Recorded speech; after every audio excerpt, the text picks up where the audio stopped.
let's go to Genesis chapter 4. And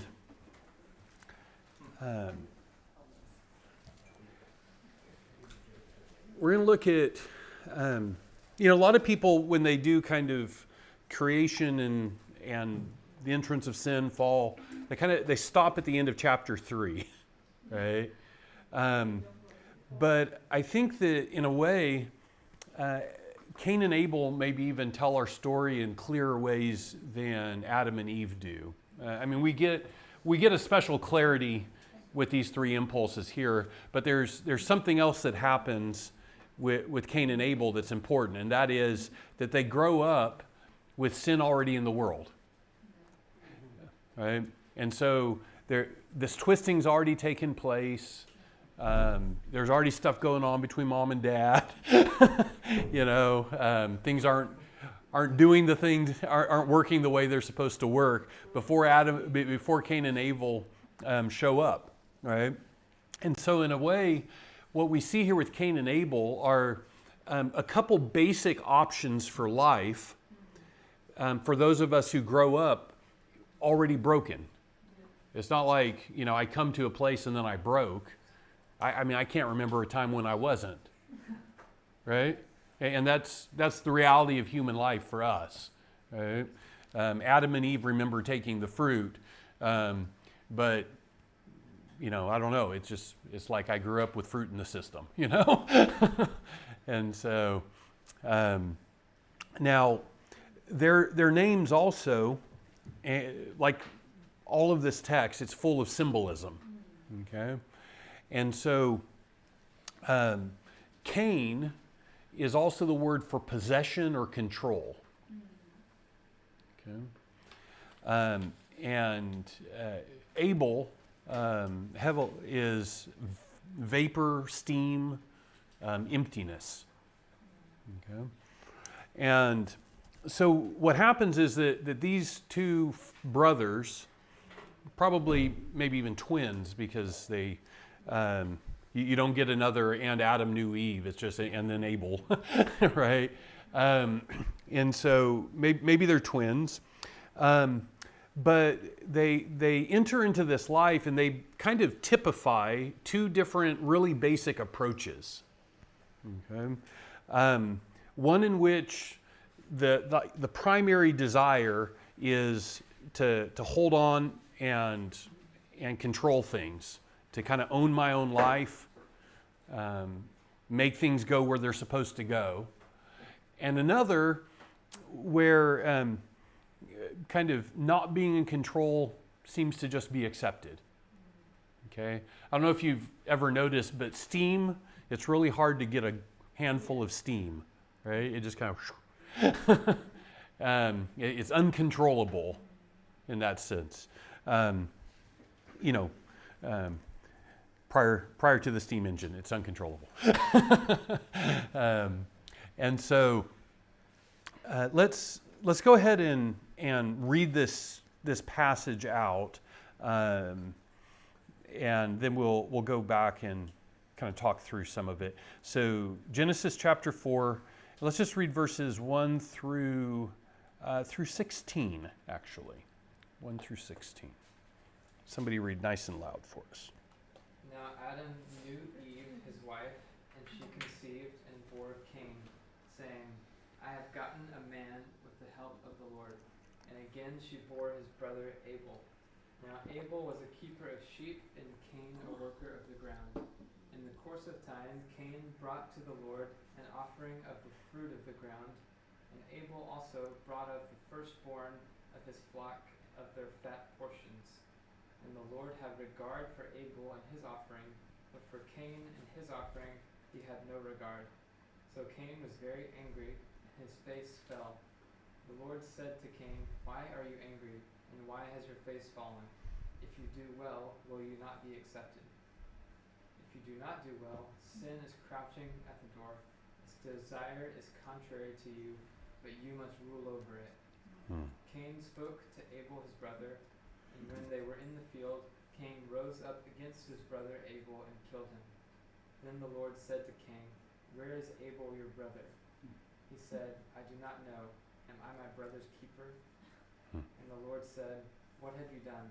The voice of your brother's blood is crying to me from the ground. And now you are cursed from the ground, which has opened its mouth to receive your brother's blood from your hand. When you work the ground, it shall no longer yield to you its strength. You shall be a fugitive and a wanderer on the earth. Cain said to the Lord, my punishment is greater than I can bear. Through verse 16. Behold, you have driven me today away from the ground, and from your face I shall be hidden. I shall be a fugitive and wanderer on the earth, and whoever finds me will kill me. Then the Lord said to him, not so. If anyone kills Cain, vengeance shall be taken on him sevenfold. And the Lord put a mark on Cain, lest any who found him should attack him. Then Cain went away from the presence of the Lord and settled in the land of Nod, east of Eden. Thank you. Okay. So,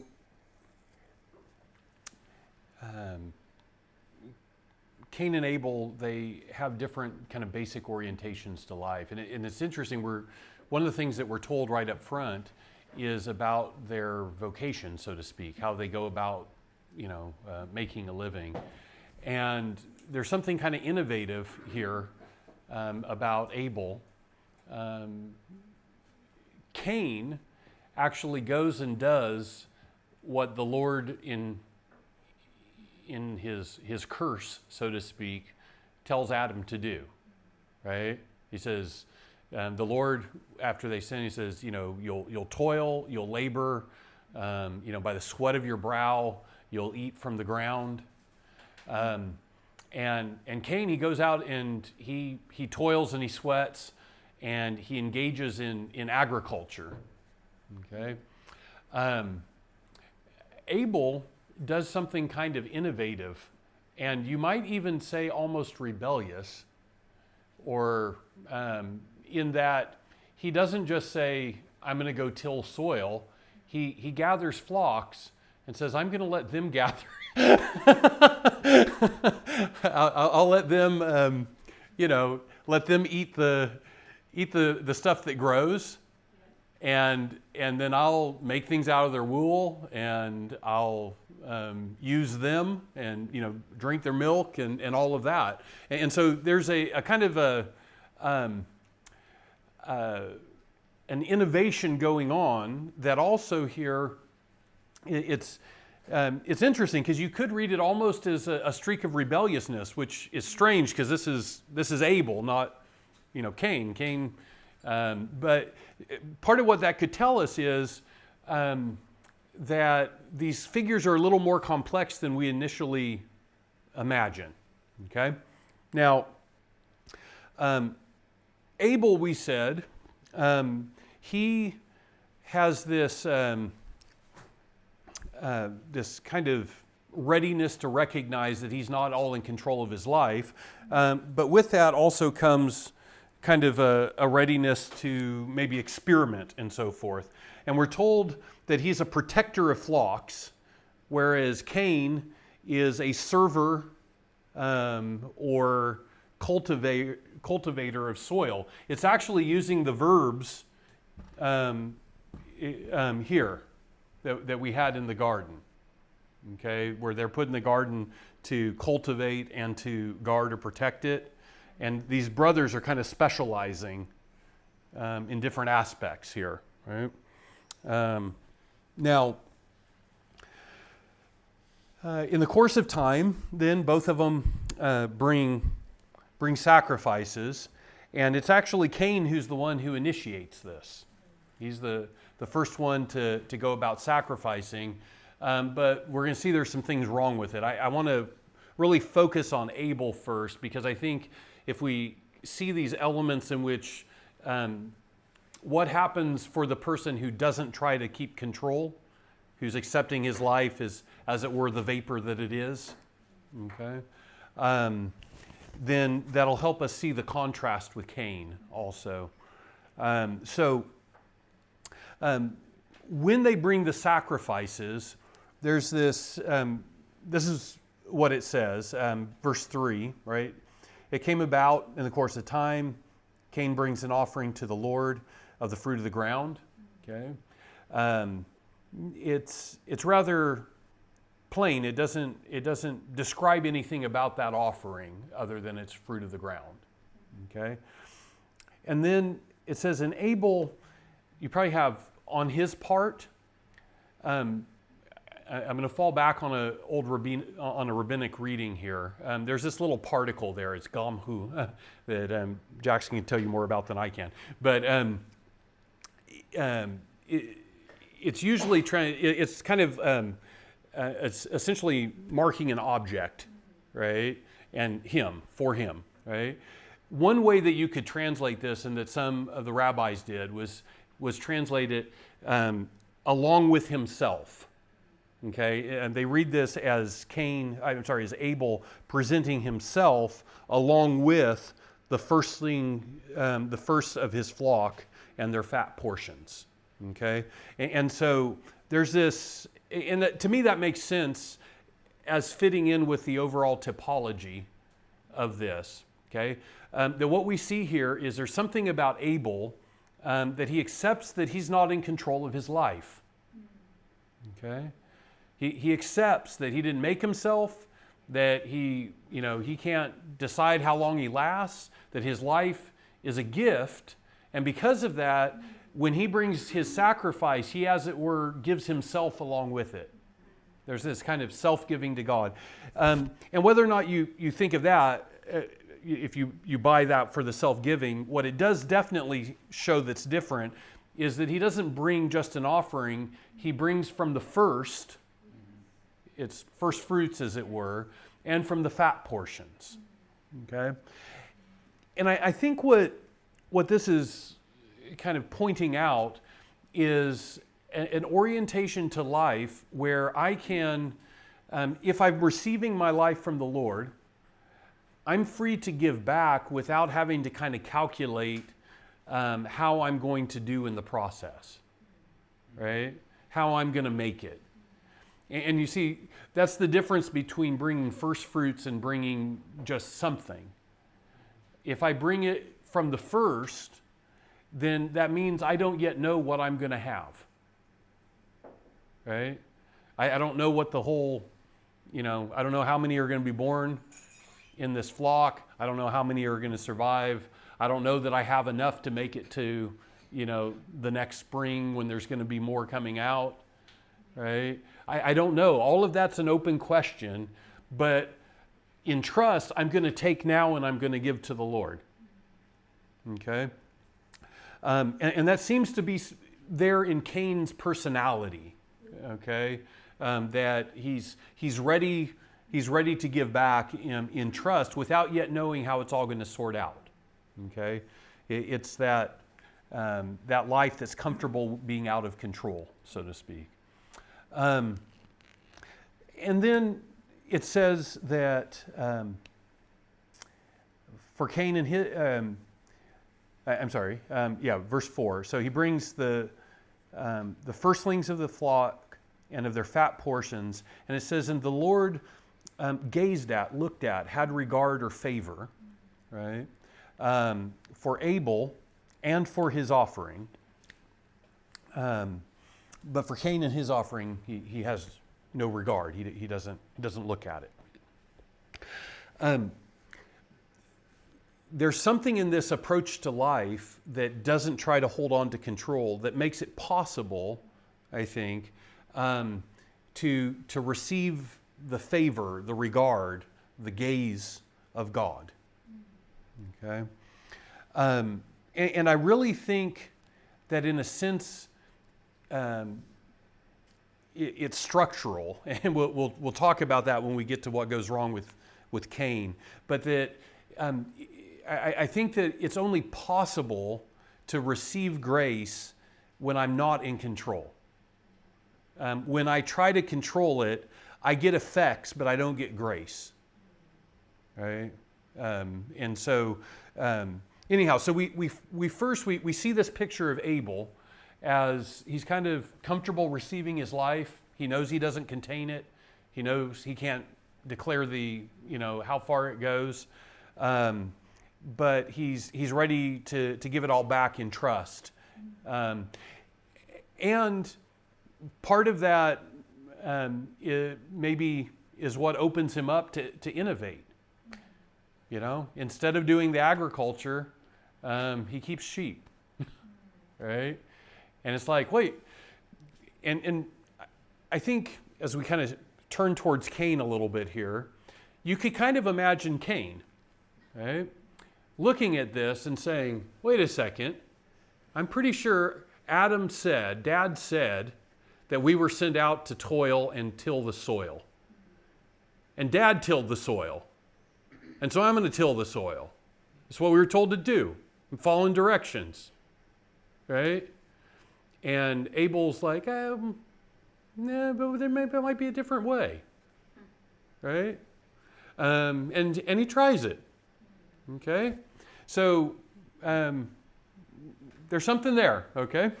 Now, let's talk a little bit about Cain.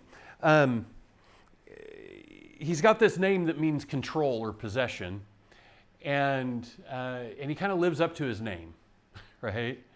And it's interesting, maybe even to kind of reflect a little bit how he gets that as a disposition. His mom names him this, and in a way it looks like she already is taking up some of this, right? Because there in chapter 4, verse 1, it says, the man had relations with his wife Eve, and she conceived, gave birth to Cain to control, and she said, I have possessed or controlled a man. Right? Okay, even the Lord, or with the help, with the Lord in some way, in front of the, right? And so, is this, she's looking at this as an act of control or possession? Is it like compensating, like I'm being ruled over by my husband, but now this one, I'm going to control, right? I don't know. Ultimately, I guess it doesn't matter because he chooses and he kind of develops this character of his own. But he comes to the place where he says, okay, I'm going to control my life. And so he follows rules. He does the agriculture. But then he even brings a sacrifice, and we're not actually told that either of them are told they need to, right? There's no place where it says the Lord said, now bring a sacrifice at this time in this way. It seems to be kind of Cain's initiative at some level. But it's an initiative that seems to be part of the control. It's part of kind of the maneuvering and bargaining, because it doesn't say that he presents himself or that he presents first fruits. He just brings some of the fruit. Okay? And I want to just suggest there's a huge difference between the first fruits and just some of them, because I think what's going on here is the idea, I've weighed it out, I can stock up, and by the way, that's part of what agriculture allows in the world is stocking up, and that's why the beginnings of cities and empires are founded on grains, okay? Because you can keep enough of them, whereas if you're watching sheep or hunting to survive, it's too unpredictable to have enough for later in that way, or to sustain really, really large populations. And so this is the beginning of one of the types of this kind of the farmer versus the shepherd. And the shepherd, I don't know, the Lord seems to have a soft spot in his heart for shepherds. For these guys who are they stay on the hill outside of town, and they look at like all of this kind of stuff going on in the city, and they're like, I don't know if that's right. And then they start thinking, they kind of think on their own rather than just taking orders from the emperor, right? So anyhow, Cain, though, he's an agriculturalist.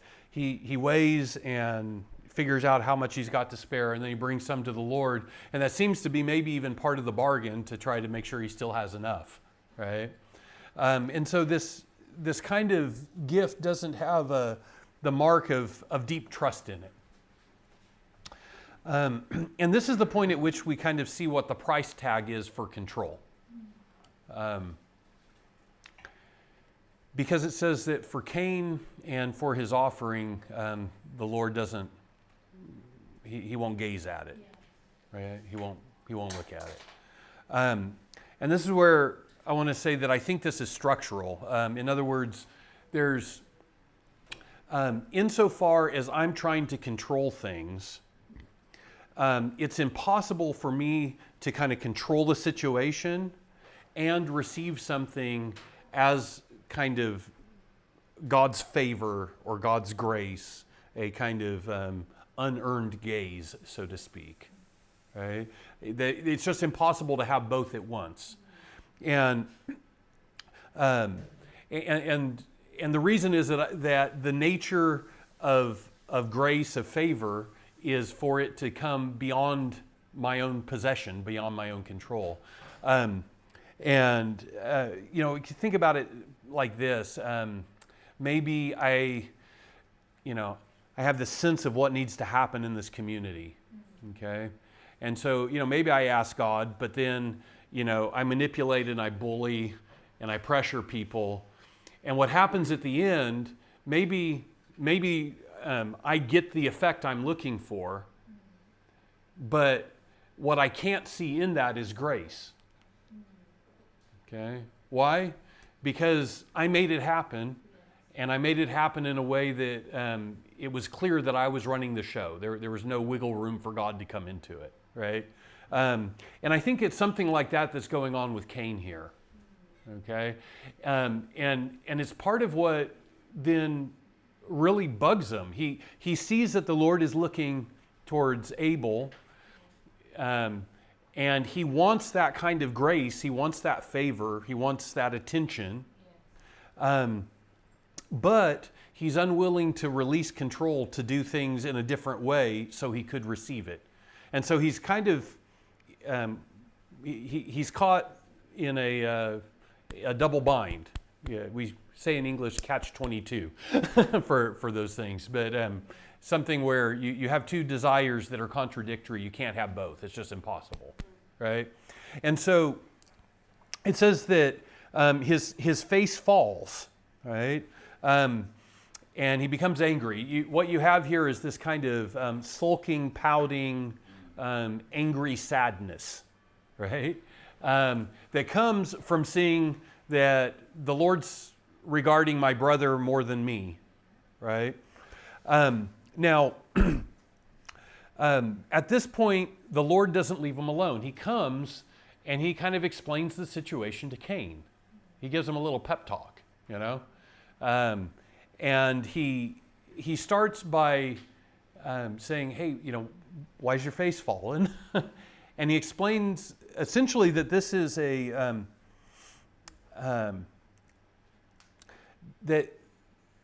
that he's sulking instead of taking responsibility and going through the change that could bring him to a place of grace, right? So he says, why are you angry? Why is your face fallen? If you do well, won't your countenance be lifted up? Okay? In other words, there's something you can do about this, Cain. Right? You're big on control. Here's the one thing you can control. You can open your hands. You can release control, right? And that would actually make it possible for you to receive favor. Okay? And then he goes on to explain how this kind of sin will progress if he doesn't make that choice. Okay? And so he says, you know, if you do not do well, what's happening now is sin is crouching outside the door. So it's like this demon outside the house, or a predatory, you know, cat or something that wants to come in and have its way. And he says, now if you master it, if you control it, then you're going to be okay. But if you invite that in, if you kind of play with that thought of, life isn't fair. Why did God look at him instead of me? Why can't I be in control and have that kind of a favor at the same time?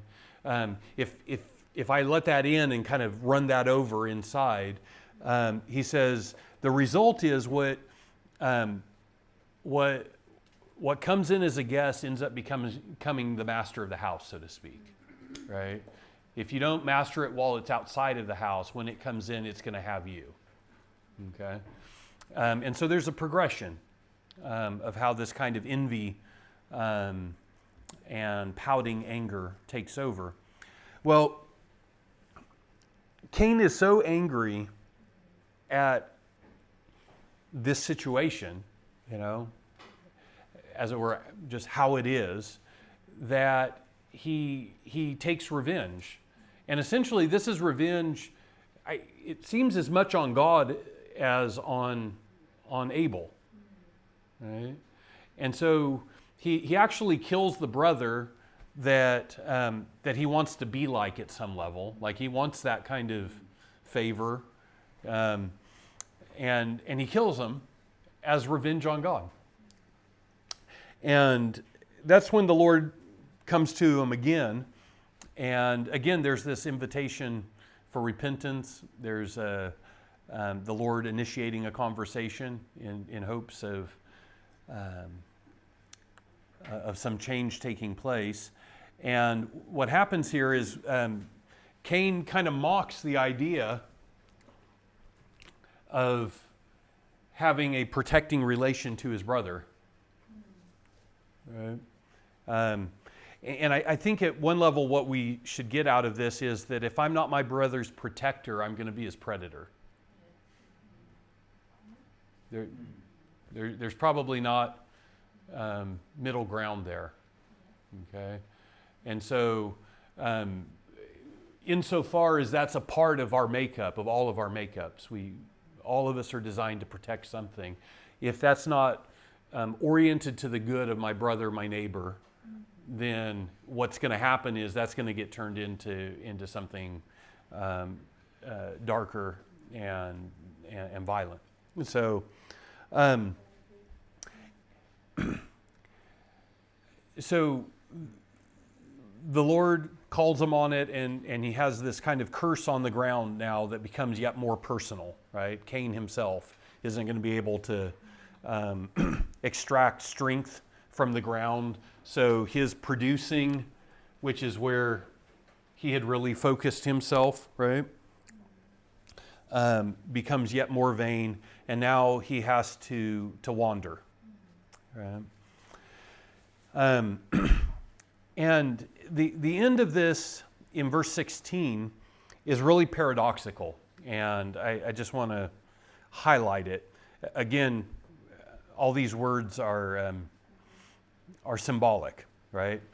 So, the Lord has provided for Cain. He's put a mark so nobody's going to kill him and all of that. But it says this, then Cain, control, right, went away from the face of the Lord, and he settled in the land of Nod. Nod means wandering. It's really paradoxical. He settled in a land of wandering. He tried to make a home in homelessness. Okay? East of Eden, of delight. And the east is where things are older. That's just, sun rises. And you kind of have this sense of the east is where it's more ancient. And I think it's kind of like, so what you have here is the end result of this life of kind of white-knuckled, I'm going to find a way to control my own life. I'm going to order my existence without God, being there except as an add-on, right?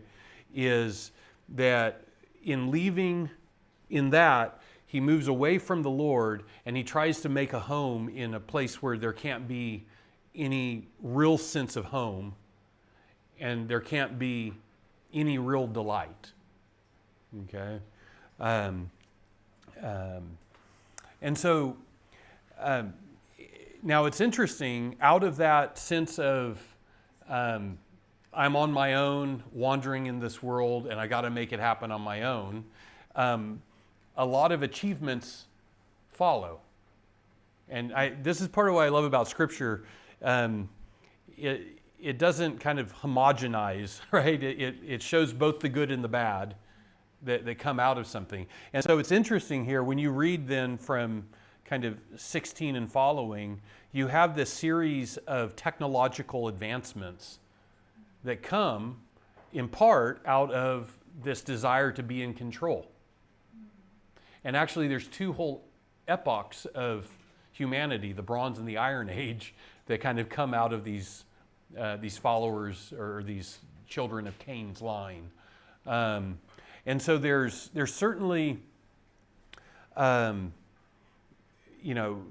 I said, technological advancements. There's grand achievements that come out of this, like, I've got to make it happen. I'm on my own in this world. I've got to find a way to make it work. Okay? And which is what Cain kind of symbolizes. And it's important to note that. I mean, there's even good stuff, so to speak. Although it's depicted here, you see there's kind of a dark side to it, because what's happening is we get all of the things that we need to try to secure our life, but we're doing it in a way where it's apart from the Lord, and consequently, there's no rest, there's no delight, there's no basking in the face of, before the face of the Lord, right? And so that's the trade-off. That's the trade-off that we see here played out after this twisting. All right, I'm going to stop there, and we'll do any question, comments, and all that. And I'll just say, when we come back in the morning, what we're going to do is